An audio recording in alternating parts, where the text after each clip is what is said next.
tal? Muy buenas tardes. Bienvenidos nuevamente a Teogonía Universal. Les recordamos que también estamos por radio en Planeta 2013, por si nos gusta ver por allá. Un saludo a quienes nos están viendo allá en Cozumel. Muchas gracias por su atención y por estar con nosotros. Y el día de hoy vamos a platicar de algo que verdaderamente es excepcional. El espíritu humano. Esa brizna de la divinidad que nos convierte en lo que somos, en seres pues, de Dios y seres vivos.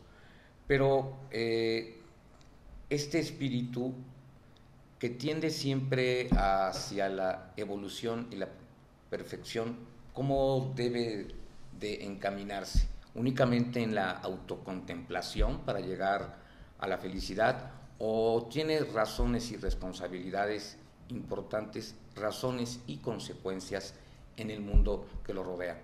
Para platicarnos de esto, como siempre, está pues conmigo el Padre Jesús María de Zunartea. Padre, un gusto verlo nuevamente, gracias por estar con nosotros, un placer. Y bueno, Padre, estrictamente, ¿cómo debemos ver esta parte en el espíritu? ¿Qué es? Estrictamente, ¿qué es el espíritu en su forma para el ser humano? Bien, buenas tardes. Gracias, buenas tardes, Padre. Gracias. Me gustó esa expresión de brizna de la divinidad. Gracias, hombre. Bueno, pues sí, este es un tema amplio que para ti es muy importante porque me has estado dando la lata durante varios días. ¿Cómo con él? Y entonces pues lo vamos a tratar de tratar así tranquilamente, y si no acabamos hoy, pues acabaremos otro día, ¿no? Entonces quisiera sobre todo inspirarme en la doctrina de la Iglesia del Vaticano II, que trata este tema en un documento que se llama La Iglesia en el Mundo Actual, que es uno de los documentos más importantes del Vaticano II, y trata todos los temas que tienen que ver con el hombre de hoy. Muy importante pues para hacer ver cómo la Iglesia no vive por ahí, en la estratosfera, ¿no? Sino la que realidad.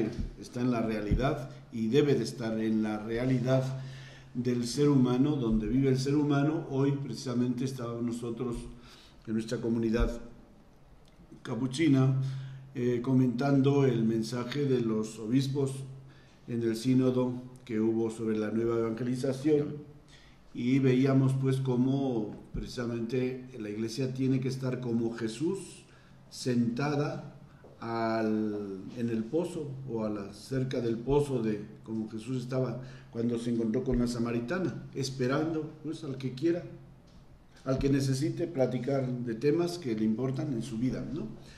Bien, pues entonces te voy a leer algunos numeritos uno por uno, y para que tú también te vayas dando cuenta de qué puntos nos importa subrayar, ¿no? de este tema. Por ejemplo, comenzamos precisamente inspirados en esa expresión de la brizna de la divinidad, que sería nuestro espíritu. Lo que nos dice este documento en el primer capítulo, que se titula La dignidad de la persona humana, y dice lo siguiente: la Biblia nos enseña que el hombre ha sido creado a imagen de Dios, capaz de conocer y amar a su Creador y constituido Señor de todas las criaturas terrenas, para regirlas y servirse de ellas, glorificando a Dios. Y cita un salmo, el Salmo 8, que dice: ¿qué es el hombre para que te acuerdes de él? ¿O el hijo del hombre para que te cuides de él? Lo has hecho poco inferior a los ángeles, lo coronaste de gloria y dignidad, lo pusiste sobre la obra de tus manos, pusiste todo debajo de sus pies. Pero Dios no creó al hombre solo. Desde el principio los creó hombre y mujer. Esta asociación constituye la primera forma de comunión de personas. El hombre es, en efecto, por su íntima naturaleza, un ser social y no puede vivir ni desplegar sus cualidades sin relacionarse con los demás. Dios pues, nos dice también la Biblia, vio todo lo que había hecho y lo juzgó muy bueno. Entonces, diríamos que a través de estas palabras nos dice la Iglesia que esta constitución o esta dimensión espiritual del ser humano, primeramente significa que Dios le ha dado un lugar muy especial, se ha fiado de él para, primeramente, constituirlo Señor de la creación, ¿verdad? Y después también para hacer que todo esto que Dios ha creado, desde los mundos recónditos de la cosmografía, pues sirvan para gloria de Dios, ¿no? Ese es un punto importante. Todo vaya dirigido a poner de relieve la gloria, la grandeza de Dios a través de la creación, y luego también este punto muy interesante de que Dios lo creó en pareja, ¿verdad?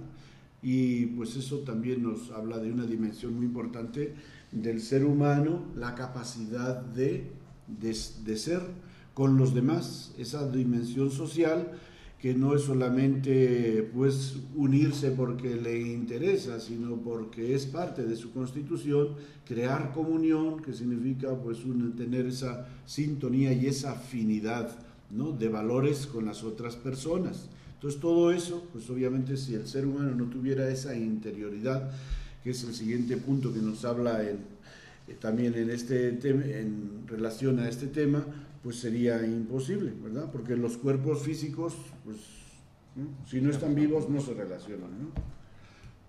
Bueno. Padre,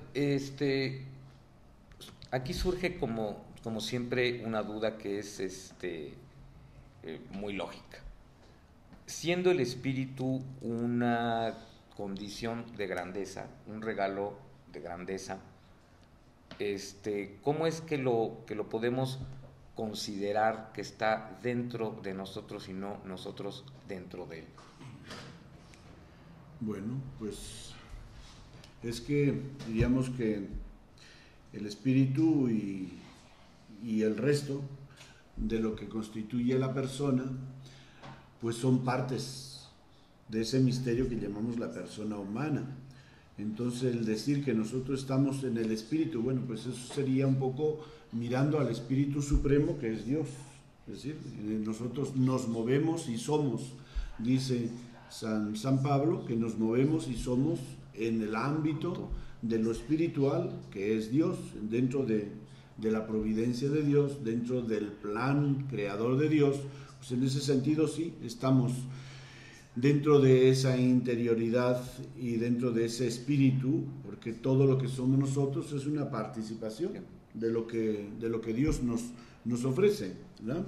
Ahora bien, para que nosotros podamos responder a esa interioridad, entonces pues Dios nos da también una parte en nosotros de nuestra persona que la llamamos también interioridad. Y a ese respecto te voy a leer otro parrafito de aquí del documento, donde dice: no se equivoca el hombre cuando se reconoce superior a las cosas corporales y no se considera solo una partícula de la naturaleza o un elemento anónimo de la ciudad humana.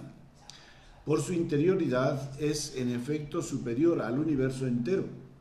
A esta profunda interioridad retorna cuando entra en su corazón, donde Dios, que escruta los corazones, le aguarda, y donde él personalmente, bajo la mirada de Dios, decide su propio destino. Por tanto, al reconocer en sí mismo un alma espiritual e inmortal, no se engaña con un espejismo falaz provocado solamente por las condiciones físicas y sociales, sino por el contrario, alcanza la verdad más profunda de la realidad. Entonces, en ese sentido, pues, como que Dios se nos manifiesta a través de nuestra interioridad en ese tabernáculo interior que lo identificamos con el corazón humano, ¿verdad? Que es también una expresión pues muy general. Cuando hablamos del corazón, pues es una manera también de hablar de nuestra interioridad, ¿verdad? Porque al corazón le achacamos y le damos muchas cualidades y muchas capacidades que a veces pues no responden a lo que realmente es el corazón, pero es una manera de expresarnos y de expresar nuestra interioridad. Si digo, yo te amo con todo el corazón, esto lo quiero de todo corazón, te odio de todo corazón, etcétera, y estoy triste, ¿no?, hasta lo más profundo de mi corazón, pues es una manera de expresar esta interioridad del ser humano, ¿no? Padre, ahorita que mencionaba realidad y verdad, la verdad como esa interpretación de la realidad, ¿la encuentra el espíritu en sí mismo o requiere de integrarse a los demás, al medio ambiente, a su sociedad o al mundo? Bueno, la verdad, ayer en el Evangelio de la misa escuchamos la historia de Jesús cuando es interrogado por Poncio Pilato y Jesús le dice que vino a dar testimonio de la verdad, ¿no? Y bueno, pues sabemos cómo luego sigue, no aparecía en el texto de ayer, pero cómo sigue después con esa pregunta y medio irónica, escéptica de Pilato, que le dice, ¿y qué es la verdad?, ¿no? Entonces, la verdad, diríamos, es una experiencia de Dios. La bondad y la verdad son parte de la misma realidad de Dios. Es decir, Dios, la verdad reside en Dios.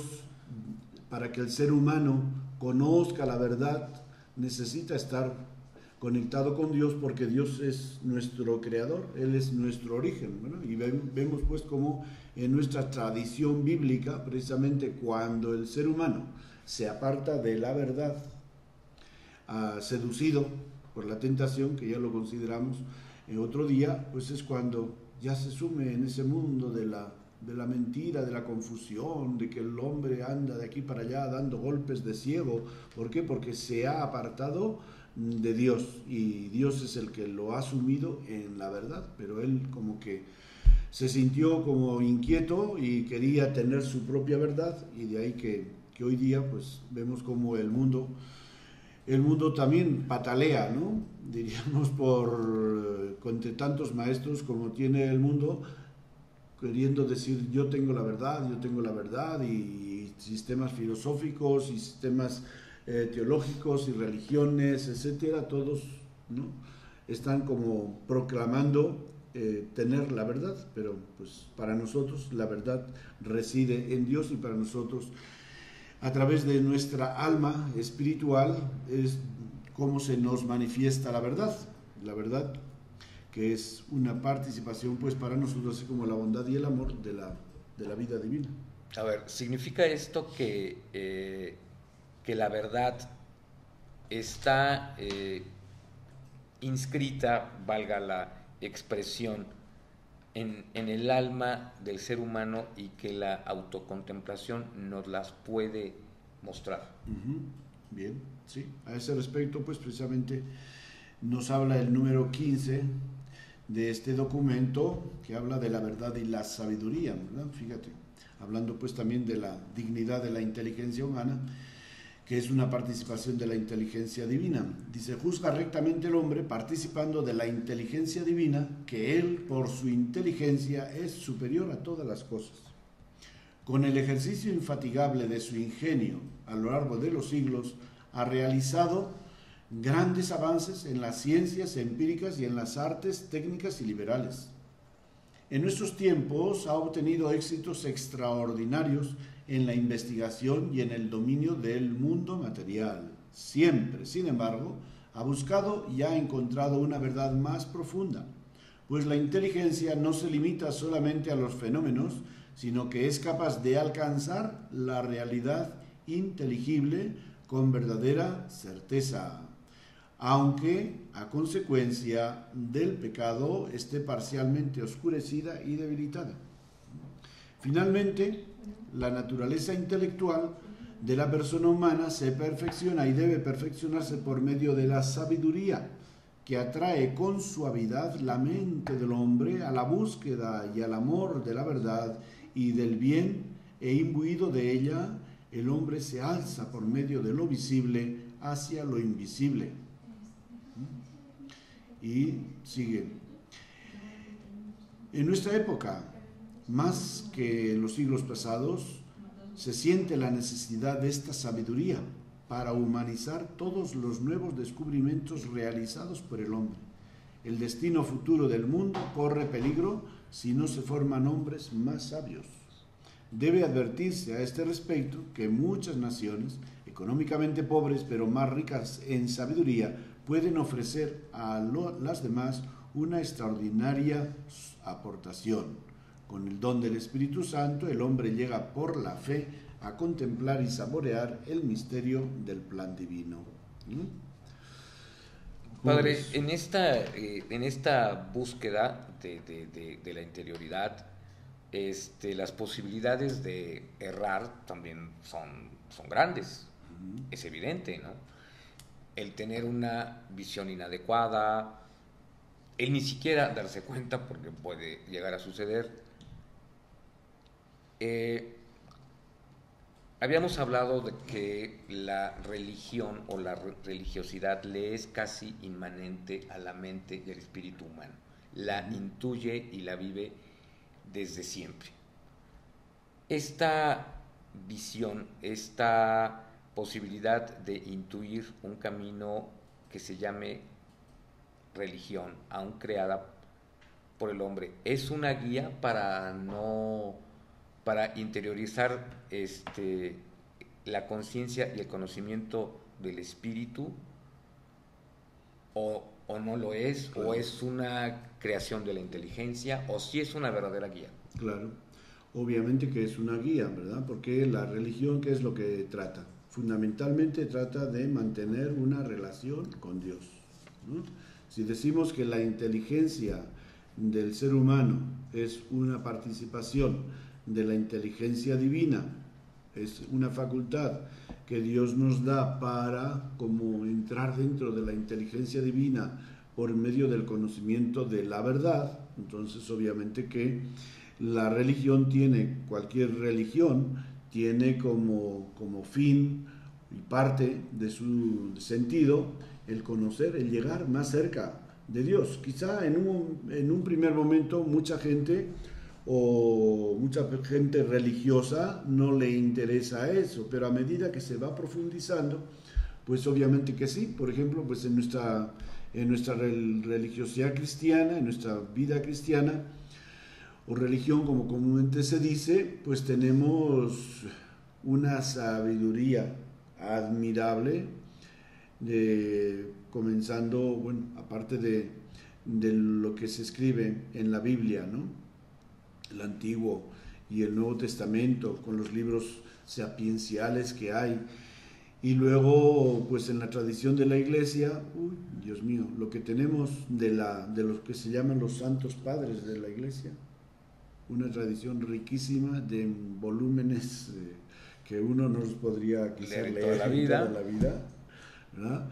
Y después vienen los místicos allá de los siglos XVI, XVII, XVIII, una riqueza, de místicos que han escrito, que nos han dejado escritos admirables, ¿no? Y que son precisamente eso, son una interiorización de la verdad a través de la contemplación, a través de la oración, porque pues es curioso, ¿no? Que muchos cristianos, jóvenes sobre todo, gente con un espíritu un poco bohemio, pues se han ido a otros países, sobre todo de Asia, a buscar esos fenómenos religiosos y esa sabiduría de la que habla aquí, que es como la coronación, como el fruto de la inteligencia, de cómo el ser humano va reflexionando sobre la verdad a través de su inteligencia y llega a la sabiduría que le conduce en la vida. Y pues tenemos en nuestra tradición cristiana, tenemos una sabiduría admirable, de tal manera que los principios fundamentales, por ejemplo, del yoga y de esta meditación asiática, que están en torno a esta filosofía del yoga. Todo eso lo tenemos en místicos como San Pedro de Alcántara, Santa Teresa de Jesús, ¿no? San Juan de la Cruz, que procuran y que nos proponen como uno de los medios importantes para entrar en la comunión con Dios el recogimiento. Hablan ellos del recogimiento. ¿Qué quiere decir recogimiento? Es la concentración. Y para eso, para que tú te concentres, te recojas, incluye que una abstracción de lo que está fuera de ti, ¿verdad? Y a medida que tú te vas apartando de todo eso y te vas recogiendo, de ahí pues la existencia no solamente de monasterios, sino de eremitorios, ¿verdad? Eremitorios donde la gente se recoge solos en la oración, y ya luego pues pueden venir los monasterios, que también de por sí tienen ese sentido. Un monasterio es un lugar para vivir a solas, pero a solas con Dios, ¿no? Apartado del mundanal ruido, ¿sí? Que dice San Juan de la Cruz, ¿verdad? Es el camino de los pocos sabios que en el mundo han sido, ¿verdad? Sabios, los que se han apartado de ese mundanal ruido para entrar en el mundo de la interioridad, que es la verdad, a través de la cual penetramos o llegamos a conocer esa verdad divina que va a satisfacer al ser humano. Yo creo que hay un dato que es curioso en sí mismo, ¿no? Cuando vemos este camino o esta forma de verla a través de diferentes religiones, como el Islam, como el budismo, etcétera, es muy interesante darse cuenta que todas más o menos van llegando siempre al mismo punto, que es la meditación, el recogimiento, la oración y por supuesto la integración a la realidad. O sea, como que es como que sería mucho que simplemente fuera una coincidencia. Aquí sí cabe el término de Vox Populi, Vox Dei, ¿no? Uh-huh. O sea, es interesante ese dato, muy curioso. Todos llegamos finalmente a las mismas conclusiones. Claro. Sí, de hecho, bueno, eso de ese Vox Populi, Vox Dei también se ha conocido a través del estudio de la teología en el sentir común. Sentir común, que un poquito vendría a ser el sentido común de los pueblos, que es lo que está en el sentir común de los pueblos, ¿no? O sea, porque la sabiduría que nos exponen los filósofos y los teólogos, pues no es una sabiduría que ellos se la saquen de su bolsillo. O sea, un filósofo es hijo de su tiempo, un teólogo también.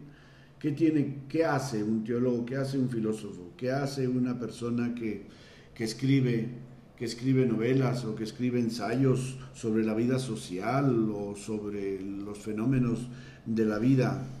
Pues no hace más que interpretar lo que está sucediendo en su entorno. Y en ese entorno pues están las personas, está la sociedad, ¿no? Y la gente como que va a través de los tiempos y de los años, pues va sintiendo un modo concreto de vivir su vida. Y luego pues esta gente que tiene un sentido especial, como los artistas igual, ¿no? Un artista, pues también hay distintas corrientes de arte que van respondiendo también a los sentimientos que tiene la persona, ¿no? O tantas formas como el ser humano puede expresarse. Hablemos del surrealismo, del impresionismo, del cubismo, etcétera, pues son maneras como el ser humano quiere manifestar o expresar la belleza, la riqueza de su vida de distintas formas, sea a través del arte, a través de la palabra, a través de la reflexión humana, de la reflexión divina, diríamos, que es lo que da sentido a la teología, ¿no? Cuando no solamente reflexionamos con la luz natural de nuestra cabeza o de nuestra inteligencia, sino también iluminados por la fe. Y por nuestra propia alma como seres humanos. Hacemos un corte, padre, y regresamos en unos segundos.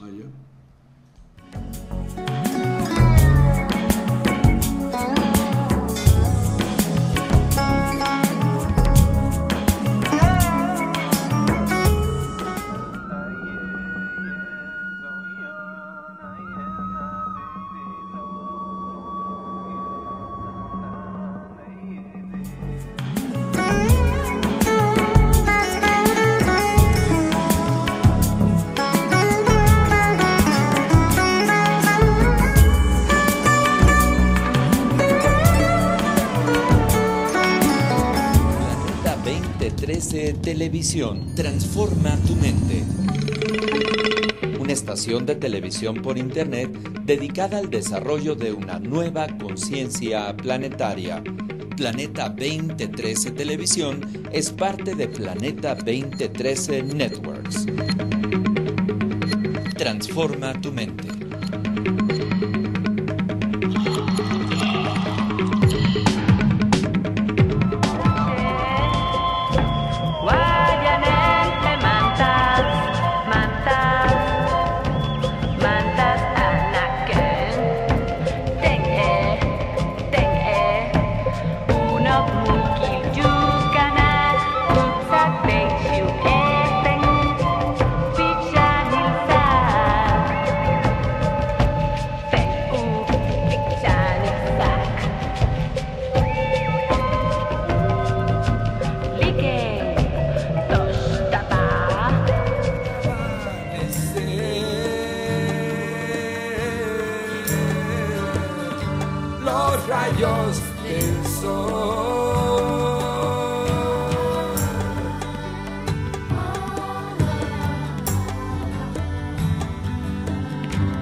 Hace unos segundos nos comentaba de la inteligencia y su aplicación que ha llevado al hombre, hasta logros increíbles, entre ellos el que podamos estar en el hogar de nuestro auditorio en este momento. Pero, padre, ¿qué pasa cuando la ciencia puede ensordecer al hombre? Cuando empieza a creer que no puede existir nada que no sea él, porque él es capaz de dominarlo todo, como literalmente lo hemos vivido a partir probablemente de inicios del siglo XX, donde el alma se niega, el espíritu se niega, porque todo es inteligencia y ciencia. Esto es un deterioro. Claro. Bueno, pues diríamos que en ese sentido es como en la sociedad, ¿no?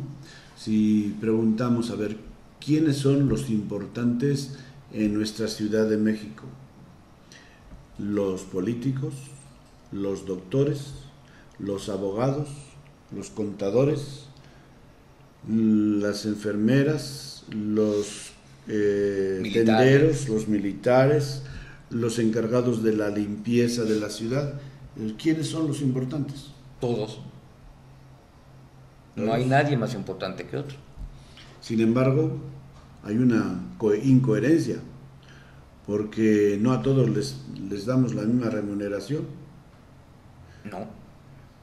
Entonces, pues hay unos que reciben unas remuneraciones altísimas por el servicio que hacen. Ya no hablamos de gente que se dedique al negocio y que ellos pues ahí hacen lo que pueden, ¿no? Según el ingenio que tienen, y se ganan los miles y los millones que pueden, ¿verdad? Pero ya gente que son, como decimos, servidores públicos, desde los políticos, pasando por los abogados o médicos y llegando luego a artesanos, etcétera. Esa escala que hemos hecho socialmente y que parece que tuviera menos importancia, ¿verdad? Quienes hacen labores menos sofisticadas, ¿verdad? ¿Qué es lo que influye ahí? Pues obviamente que ahí influye el interés humano, pero discriminatorio, de tal manera que el más potente, el más fuerte, es el que hace que sus derechos o sus intenciones o sus ambiciones predominen, mientras que otros que tienen menos poder, pues parece que son menos importantes. Pero imagínate, hemos visto en la televisión a veces ciudades donde los encargados de la limpieza hacen huelga. ¿Y qué pasa? No, pues fue un caos. Desesperada, ¿no? Desesperada. Desesperada. Si los, no sé, si los políticos hicieran huelga, no sé si estarían tan desesperados la gente como si con una huelga de... Sinceramente, no creo. Yo creo que ni lo notaríamos, pero eso sí es una realidad. No. Bueno, entonces también diríamos que en esto que me has preguntado hace un momento, diríamos, los científicos, pues ellos están haciendo un servicio en favor de la humanidad. Ahora bien, cuando un científico se pasa de su campo y quiere constituirse en maestro de vida, quiere confundir científico con sabio, entonces ahí es donde puede venir esas aberraciones que tú me dices, de que a medida que vamos progresando en la ciencia, parece que el ser humano se está apartando de valores espirituales. Eso lo hemos leído hace un momento y te lo voy a repetir. Dice, nuestra época tiene necesidad de esta sabiduría para humanizar todos los nuevos descubrimientos realizados por el hombre. El destino futuro del mundo corre peligro si no se forman hombres más sabios, ¿no? Entonces, al científico le toca trabajar con la ciencia, pero ya el programar la vida, el darnos principios de vida, el organizar la vida, ya no le toca al científico. Al científico no le toca decir si Dios existe o si Dios está aquí o está allá o es de esta manera o de la otra, sino él darnos los datos científicos y ya, nosotros concluiremos y veremos lo que podemos aprender a través de eso, porque así como me dices, hay científicos que acaban diciendo, no, pues Dios no existe y no necesitamos a Dios, el ser humano es autosuficiente, etcétera. Sin embargo, hay otros que nos dicen lo contrario, ¿no? Y de hecho hay un libro que se titula A Dios por la ciencia. Entonces, ¿qué es lo que necesitamos? Necesitamos que la sabiduría, no solamente la ciencia, sino la sabiduría entre en juego. Diríamos que la ciencia es también como el cuerpo, la masa, y hace falta ahora que la sabiduría, como el alma, le dé sentido a esa ciencia, la guíe y vea de qué manera, inclusive porque hay muchas cosas, inventos que se hacen y que a veces pues son perjudiciales. ¿Cómo no? ¿Por qué? Porque van arrinconando al ser humano. Y eso lo vemos en el mundo laboral. ¿Cuánta gente se está quedando sin trabajo por razón de los inventos en la industria? Entonces imagínate ahora con un robot, ¿no? ¿Cuánta gente se desplaza en algunas compañías productivas? Entonces, ¿qué es lo que pasa ahí? Hace falta sabiduría para saber entender el sentido que tienen esos inventos y ver si benefician al ser humano o no benefician. Lo mismo que pasó hace unos años con la famosa clonación, ¿verdad? Porque ya ves que pues ha habido medidas, ¿no? Que los gobiernos han tomado medidas precisamente para regular eso, porque si les dejamos a los científicos, pues podemos llegar a extremos que vayan a trastocar todo el sentido de la vida de la humanidad. Y hacer verdaderos museos de los egos desmedidos de ciertas personas, ¿no?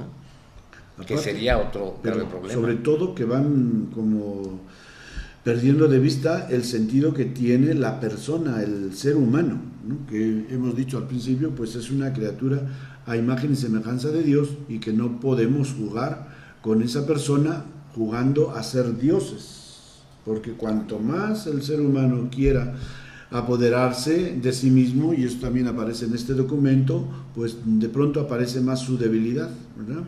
Que está tan cerquita la grandeza del ser humano aparente con su vulnerabilidad, y a veces en lo más grande está el lado más vulnerable, ¿verdad? Las Torres Gemelas, que eran como el monumento a la grandeza de Estados Unidos, fue el punto vulnerable. Bueno, el ser humano es un ser finito, digo, finalmente. Pero esta condición de saberse inteligente, de ser creativo, etcétera, requiere algo que es una conciencia ética y moral sobre cómo emplearla y hacia dónde dirigirla, o caemos en estas aberraciones, o el ser humano cae en estas aberraciones. Esta conciencia es inmanente. Es decir, requiere una facultad. Requiere una facultad. Una facultad que regule esta relación, esta interioridad, esta relación de la ciencia con la sabiduría, etcétera. Entonces, diríamos que la conciencia, eso que llamamos conciencia, es la expresión de la interioridad de la persona. Es como la facultad a través de la cual se manifiesta esa interioridad. Le hace sentirse al ser humano responsable del bien y del mal, ¿verdad? La conciencia, diríamos que le hace al ser humano consciente, ¿verdad? Cuando una persona es consciente de lo que es porque, decimos nosotros, tiene una conciencia, ¿no? Son dos términos afines, no son igual, ¿verdad? La conciencia es como la facultad y la capacidad interior que uno tiene, y la conciencia es el resultado de tener una conciencia. Cuando una persona tiene conciencia, entonces es consciente de sí mismo, no solamente de lo que piensa, sino también de lo que siente, de lo que quiere, ¿verdad? Y luego también de lo que va a decidir, de tal manera que las actitudes y las obras de su vida son fruto de la conciencia. La conciencia tiene que decidir qué es lo que el ser humano quiere hacer. Yo conozco algo, tengo conciencia de algo y ahora lo recibo como bueno o como malo. Si lo percibo como bueno, lo acepto. Si lo percibo como malo, lo rechazo. ¿Y quién es quien decide sobre eso? Es la conciencia, ¿verdad? Por eso te voy a leer de nuevo un párrafo que es muy interesante y que vamos a leer despacito porque es bueno, es un lenguaje relativamente claro, pero a veces como funcionamos con conceptos, aquí va a hablar de la ley natural, de la fidelidad a la conciencia, de la conciencia que puede estar bien o mal formada, igual que la persona. Pues hay personas que diríamos qué poca cabeza tiene esa persona, ¿verdad? Y es por así, como por naturaleza, ¿no? Por eso de que genio y figura hasta la sepultura. Y otros que ya desde niños parecen tan seriecitos, tan responsables, ¿no? Entonces, bueno, pero hay un factor que es muy interesante aquí, padre. En la medida en que un ser humano es más consciente, es más moral, es más ético. Y más cuando es verdaderamente pues consciente, no necesita un freno como un mandamiento que le diga, oye, no mates. No lo va a hacer. No lo va a hacer porque su conciencia se lo impide. Bueno, es más simplemente porque ni siquiera se le puede ocurrir si es consciente. Bien, ese es el primer elemento precisamente que se menciona aquí al hablar de la conciencia. Fíjate, en lo más profundo de su conciencia descubre el hombre la existencia de una ley que él no se da a sí mismo, pero a la que debe obedecer, cuya voz resuena cuando es necesario en los oídos de su corazón, llamándolos siempre a amar y a hacer el bien y evitar el mal. Haz esto, evita aquello. Esa es la función fundamental de la conciencia, y eso es lo que llamamos la ley que gobierna a la persona, esa ley natural que dice, lo llama a amar, a hacer el bien y evitar el mal, ¿no? O sea que el ser humano, creado a imagen y semejanza de Dios, fíjate que es interesante pues el subrayar este aspecto, que Dios es amor, el ser humano ha sido creado a imagen y semejanza de Dios. Por tanto, vemos como la tendencia espontánea del ser humano para realizarse en su vida es el amor, lo que nos dice, llamado a amar. Y luego, del amor que viene, pues hacer el bien, ¿no? Entonces, si yo amo a una persona, trato de hacerle el bien, trato de evitar lo que pueda dañarla, ¿no? Y al contrario, si cuando hay enemistad, cuando surge un sentimiento negativo en una persona, pues luego lo que surge de ahí o lo que se sigue de ahí es sus acciones malas, ¿no? Por eso es un gran misterio del mal y del bien, ¿verdad? Que es lo que nos habla después aquí de cómo la conciencia debe ser bien formada para que no se desvíe, ¿no? Vamos a ver un poquito más. El hombre tiene una ley escrita por Dios en su corazón, en cuya obediencia consiste la dignidad humana y según la cual será juzgado. La conciencia es el núcleo más secreto y el sagrario del hombre, en el que está a solas con Dios, cuya voz resuena en el recinto más íntimo de ella. Por la conciencia se conoce de modo admirable aquella ley cuyo cumplimiento se realiza en el amor a Dios y al prójimo. La fidelidad a esta conciencia une a los cristianos con los demás hombres para buscar la verdad y resolver en la verdad los numerosos problemas morales que surgen tanto en la vida individual como en las relaciones sociales. Es decir, que la conciencia no tiene religión. No.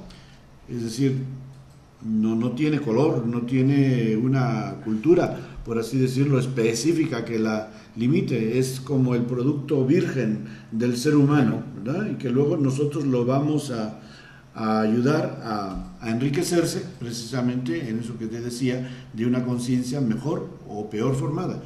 Cuanto mayor es el predominio de la recta conciencia, tanto más las personas y los grupos se apartan del arbitrio ciego y se esfuerzan por adaptarse a las normas objetivas de la moralidad.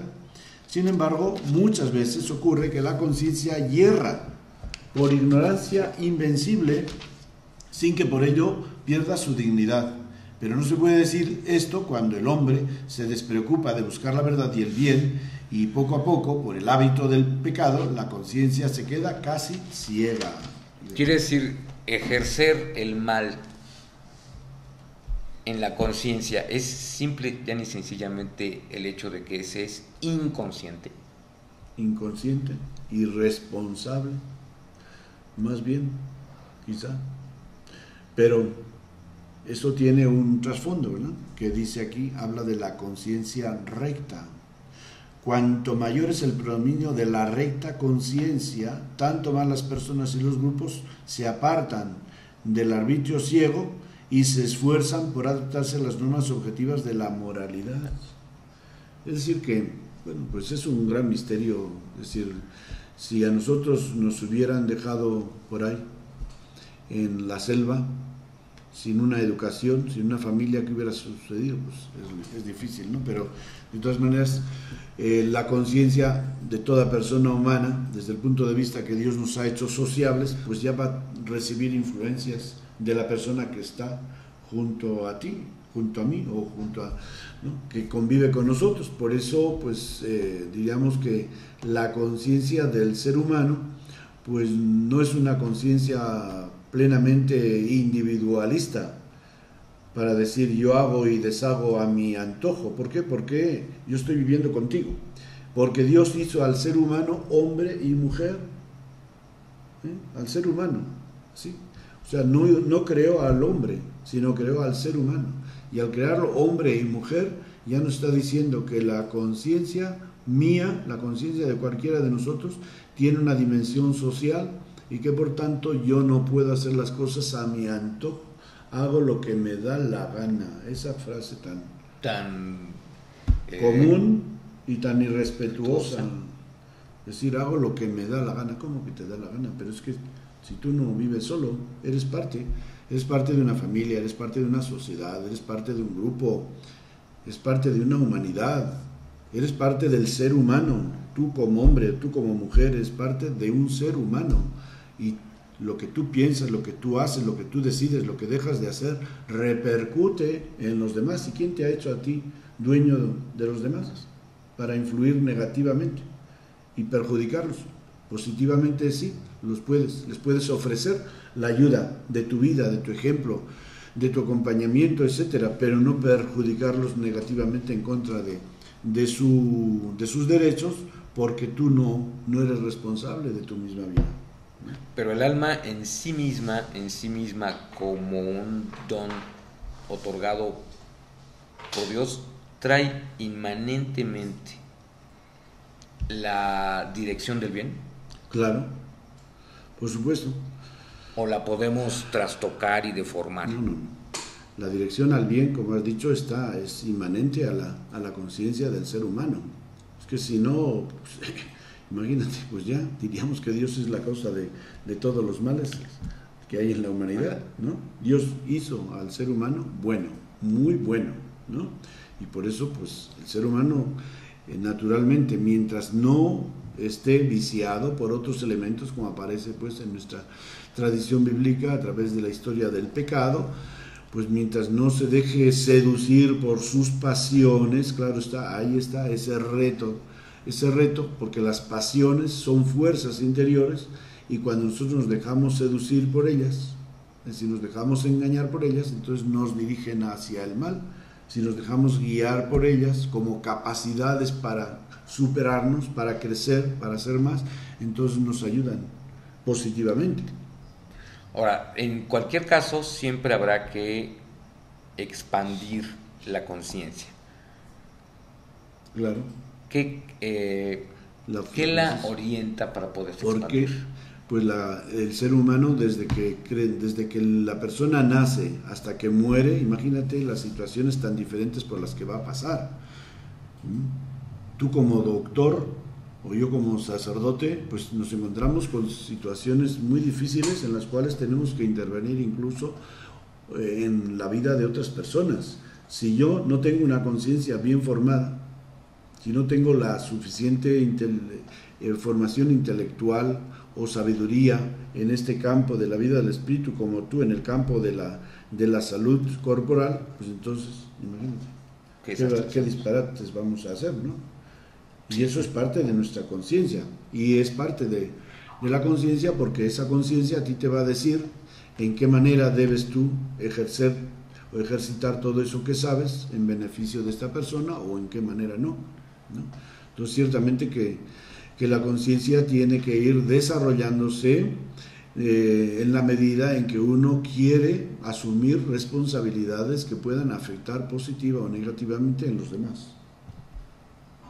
Sí, por supuesto, pero entonces cabe aquí considerar la conciencia por necesidad, ya por su propia estructura. Si la seguimos con inteligencia, nos va a llevar siempre necesariamente al bien y a la creación, a la creatividad, o puede haber alguien que no tenga esta misma esencia. La esencia para todos es igual, ¿no? Sí, dentro de la constitución humana habrá otros, quién sabe, ¿verdad? Otros seres, no sabemos. No sabemos, todavía, pero entre los seres humanos... Entre los seres humanos todos tenemos básicamente la misma constitución, y tenemos esa conciencia, que es esa facultad por la cual nosotros podemos usar y debemos usar responsablemente las facultades y las capacidades que Dios nos ha dado. Entonces, que las use bien o que las use mal, claro está que las puede. Por eso hablaba antes ahí del arbitrio del ser humano, de cómo se puede dejar guiar caprichosamente por su arbitrio, por su libre albedrío, caprichosamente. Es como cuando digo yo, esto lo hago porque me da la gana, o no lo hago porque no quiero. Entonces, pero tú eres responsable, ¿no? Eres responsable ante los demás. Tu vida no es una propiedad exclusiva tuya, ¿no? Y esto pues yo creo que es muy importante que hoy día lo tomemos en cuenta cuando tenemos este sentido ya tan desarrollado socialmente, ¿no? De que somos miembros de una sociedad, de una comunidad humana, y de que tú eres parte de mi vida, ¿no? En mayor o menor medida, con la gente que viajamos en el metro, con la gente con la que trabajamos, con la gente con la que vivimos, ¿no? El hecho de que yo ponga mala cara o ponga buena cara, ¿no? Pues todo eso influye en las personas que me ven, ¿no? ¿Y qué tan responsable soy? Y yo digo, ay, que parta un rayo, ¿no? Pues yo me estoy desligando de mi condición social, ¿no? No, pero no me pongas esa cara. No, yo pongo la cara que me da la gana. ¿No? Pues, cuidado, entonces, ¿no? Pues no, estamos negando esa responsabilidad que tenemos de nuestra vida compartida con los demás. Y entonces mi conciencia, si está normalmente formada, me dice, estás haciendo bien, estás haciendo mal, ¿no? Y claro está que la educación, pues a los niños se nos forma con los principios básicos que se nos da, ¿no? De no hagas esto, de no hagas aquello, esto está bien, esto está mal, se nos va formando la conciencia, ¿no? Y por eso decimos, por ejemplo, un niño, bueno, pues este es un tema un poco delicado, ¿verdad? Pero hoy día en los que hay tantas familias con hijo único o hija única, ¿no? Pues eso no lo vemos como el ideal, ¿sí? Pues hay familias en las que no hay de otra, pues ya no, por razones naturales o otras razones, no pueden tener más hijos o no les conviene, pero lo propio es que si el niño va a aprender a vivir en sociedad, ¿dónde lo va a aprender? Pues en la familia, el hogar, claro. En el hogar, y ahí, teniendo con tus hermanitos, tus hermanitas, al menos con otro con el cual tú puedas compartir tu vida, porque no es igual la convivencia del niño con sus papás que con su hermanito o hermanita, ¿no? Entonces ahí se va aprendiendo y ahí tienen los papás la oportunidad para decirle al niño lo que está bien, lo que no está bien, cómo ha de comportarse, qué actitudes son buenas para educar a ese niño, luego para ser un buen ciudadano, etcétera, un buen cristiano. Padre, por último, esta conciencia se va expandiendo, va creciendo, pero ¿cómo es que en algún momento se da cuenta que también tiene una cierta responsabilidad de crear más conciencia entre los demás seres que le rodean? Por eso es social. Claro. Si yo soy consciente hasta cierta medida y veo que alguien no tanto, tengo la responsabilidad, el noble deber de pasar o aumentar sus posibilidades de conciencia. ¿En qué el ser humano se da cuenta? Pues yo creo que se da cuenta a través de la experiencia. Y eso lo hemos visto, por ejemplo, tú tratas con gente que ha vivido en provincia, que ha vivido en un rancho, que ha tenido poca relación con los demás, y esa persona pues es diferente. Su modo de conducta, pues a veces no sabes cómo hablo, cómo digo las cosas, cómo me expreso, estará bien lo que voy a decir o no, ¿verdad? Entonces, obviamente que esa manera de ser social se aprende en la práctica. No se aprende en teoría, sino que la vida es la mejor escuela, la escuela de la vida, de la cual se habla hoy, que puede ser una buena escuela o una mala escuela, según qué es lo que te vayan a enseñar, en qué ambiente te estás tú creciendo, ¿verdad? Dime con quién andas. Y te diré quién eres, ¿no? Entonces, y si tú andas con lobos, aullar me enseña. Pero siempre en la medida en que realmente sea consciente, el ser humano siempre tenderá al bien. Claro, y eso es muy importante. Yo creo que tengamos esa, a pesar de todo lo que se diga del ser humano hoy, viendo las cosas que pasan, las barbaridades que se cometen, que tengamos la conciencia de que el ser humano, como hemos recordado aquí en el primer número, citando el Salmo 8, ¿qué es el hombre para que te acuerdes de él? ¿O el hijo del hombre para que te cuides de él? ¿Por qué Dios nos ha hecho tan maravillosos? Lo has hecho poco inferior a los ángeles, lo coronaste de gloria y dignidad, lo pusiste sobre la obra de tus manos, pusiste todo debajo de sus pies, ¿no? Fíjate, lo coronaste de gloria y dignidad. Entonces todo ser humano ha sido creado por Dios con una gloria y una dignidad admirables de parte de todos, y ese es un reto que tenemos, y pues que no debería ser gran problema si conocemos la dignidad del ser humano, ¿no? De que todos fuéramos objeto de mutua admiración, de mutuo respeto, de mutuo cuidado, de mutuo cariño, que nos veamos como amigos, como personas con las cuales, compañeros con los cuales compartimos no solamente el pan, sino la vida, nuestro destino, nuestro futuro, nuestro presente, todo lo que es parte de nuestra vida, de nuestra felicidad. Así es, Padre. Padre, pues muchísimas gracias por su asistencia nuevamente, es un honor, un placer tenerlo aquí. Como siempre, bueno, pues el tiempo ya sabe que es... ¿Se acabó? Se nos acabó. Muchas gracias a todos, los esperamos en nuestra próxima emisión. Les recuerdo, los viernes a las 16 horas, tiempo del Centro de México. Muchas gracias nuevamente, pues, de parte de los que hacemos Teogonía Universal. Gracias.